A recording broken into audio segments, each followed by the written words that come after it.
This is a 1980 Mack R686ST, and it's time to put some coolant. So you guys can see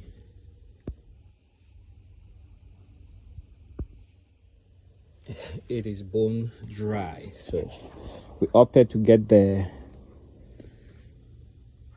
coolant for GM vehicles, and it's the concentrate. So after putting all of this coolant in there, we'll come back to dilute it with some water.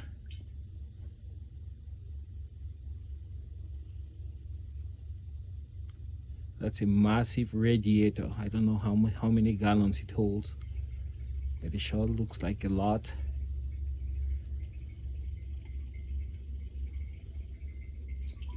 All right, thanks for watching. Catch you guys on the next one.